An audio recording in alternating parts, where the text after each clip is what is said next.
Well, I am really enjoying these paperweights right now here at the end of February.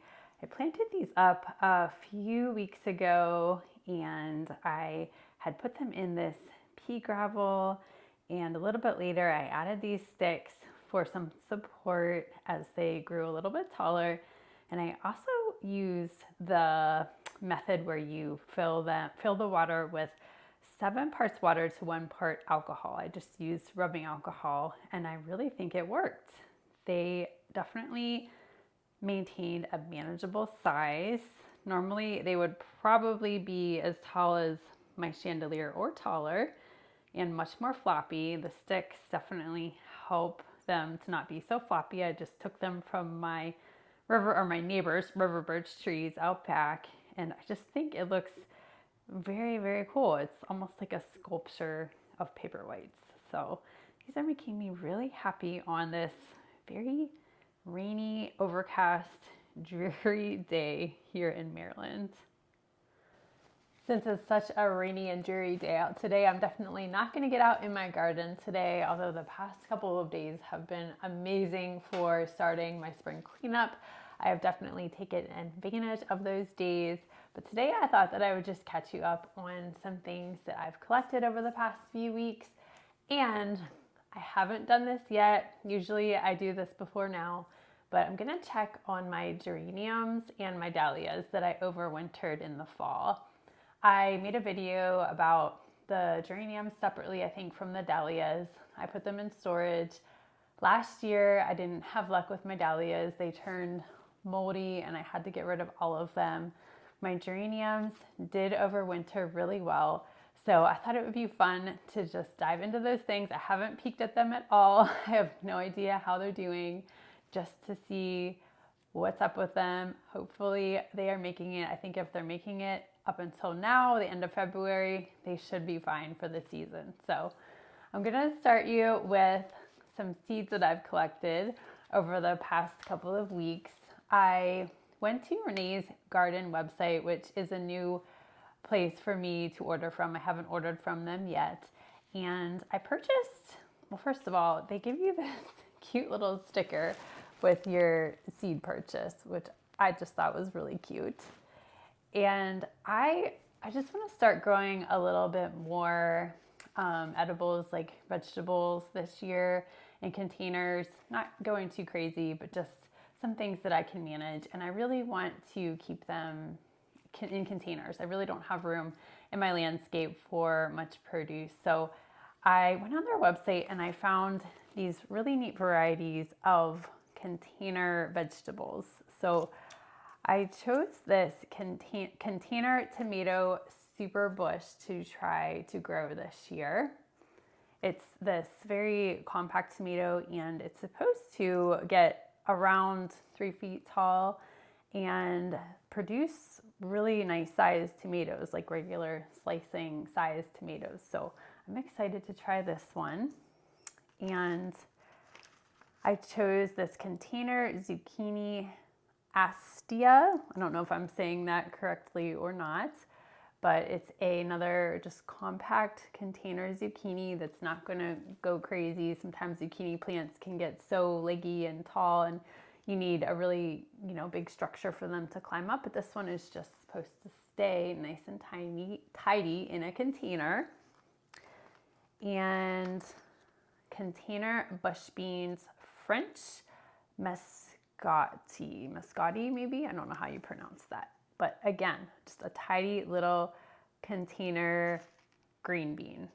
So I have grown green beans in the past on my obelisks, and they do get very crazy. They get tall and they don't look great through the season. As the season goes on, they start to get real ratty looking. So I'm excited to try these more contained in the container version.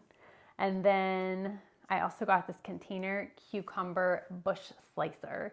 So I have grown the more petite, I've grown the regular cucumber as well. And again, the plant just looks, not the greatest towards the middle of summer. And I don't love them climbing on my obelisk because I do have such a small yard.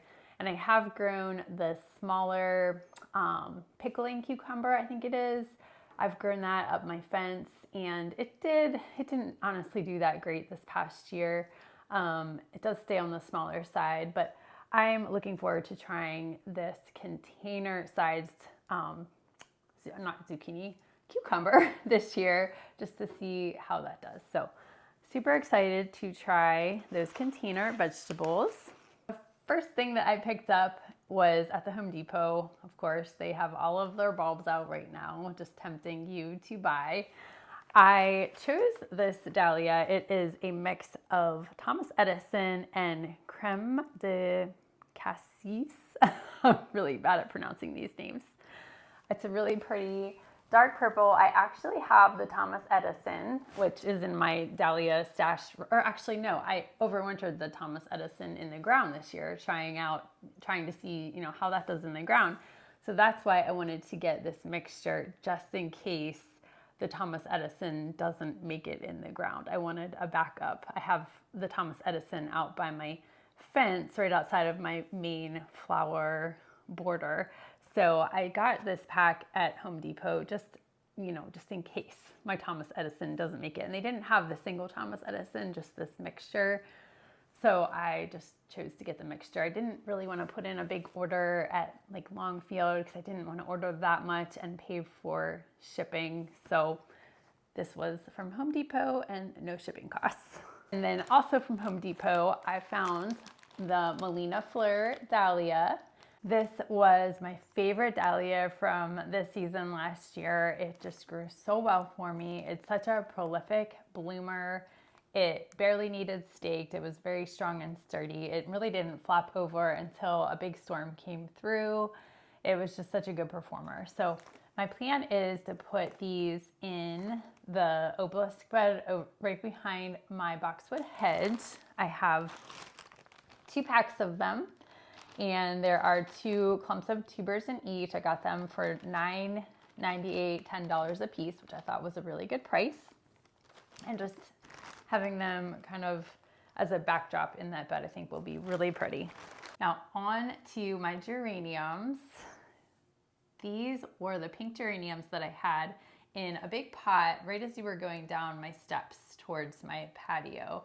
They were overwintered in the pot last year, so the roots grew really big, and I put them in this box down here and in a big bag because the root system was so big.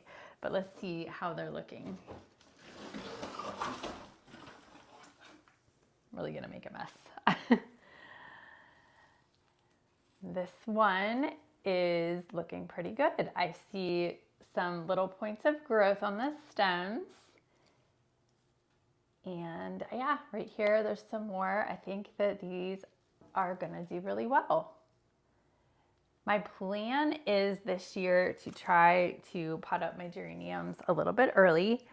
I last year did not put them out until it was warm enough to keep them outside, and they eventually bloomed and look really pretty, but this year I want them to bloom a little bit earlier. So I'm planning to store them in here in pots in my dining room, just to give them a little bit of head start on the growing season.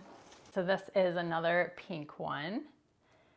And again, I'm seeing little points of growth on the stems. They do look very dead, but I promise you they will look beautiful in the summertime. This is another pink one. And this one is looking, well, this piece may not make it right here. But the rest of it, I think looks pretty good. It doesn't have as many sprouts as my other ones, but I'm not gonna panic yet. I think that it still might be okay. I will definitely still pot it up and see if it comes back for me. This was one of my salmon varieties, and it is looking good. I can see little points of growth right in there. So that's doing well. Another salmon one, lots of little areas of growth on the stems. Signs of life. My last one, this is another salmon. And again, I see some really nice little things, little points of growth coming out the stems. So I'm happy. They all seem to be doing well. Now to check on my dahlias. I have had them in this styrofoam cooler all winter long. Last year, I think I just put them in paper bags in my cooler maybe, with it slightly cracked, and they very quickly molded on me. So this year I wrapped them all in Saran wrap and put them in this styrofoam cooler up on a shelf off of the cement floor. So let's see how they're doing. No. So this was one of my HS date dahlias. And I'm not gonna unwrap them all, but I'll unwrap a couple just to see and show you.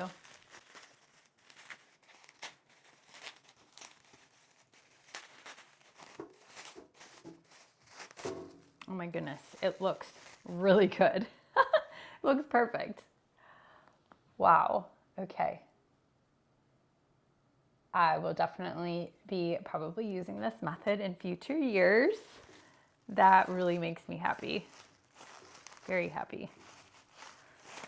I'm just gonna wrap it back up. And I'm just gonna kind of go through and eyeball some of them, unwrap some of them. This was actually an elephant ear, my Royal Hawaiian elephant ear that I used the same method for. And this looks really good too. It's even sprouting a little bit. I don't know if you can see that. Oh, that makes me happy. So I will also pot up my elephant ears earlier in pots, and I'll probably utilize my bathtub up in my bathroom as well to get a head start on some of these plants. That's where it gets some sunshine and it's just out of the way. So this was a Melina Fleur clump right here. Let's see how this one is doing. This one looks good too. There's a little straggler there that could be cut off, but oh, that makes me happy. I found a method that works. Once you find a method that works, just stick to that method. This was one of my Mystic Illusions. It's looking good too. I'm not gonna unwrap all of these, but I'll maybe just unwrap one more and just kind of inspect the others through the Saran wrap. Oh my goodness, it looks good. Perfect. All right, just gonna go through. It looks like this is another Mystic Illusion and it's looking good through the Saran wrap. More Mystic Illusions. These are tiny little tubers, but they are also looking good from what I can tell. Another elephant ear bulb that's also doing well. HS date. That's looking really nice. Another little Mystic Illusion that looks good. And this HS date looks really nice. And a really big clump of Melina Fleur. Those were huge tubers. They are looking really good too. That makes me really happy. I'm very excited that I didn't lose any tubers from the looks of it. That will save me some money in future years now that I hopefully found a method that works for me. I hope that you have enjoyed this little video today, just kind of pitter-pattering around inside. I hope to be back out in my garden soon. There is a good amount of rain in the forecast in the upcoming week and a half. So hopefully I get some nice rain-free days where I can get out in my garden again. I hope that you all are doing well and I will talk to you very soon. All right, bye.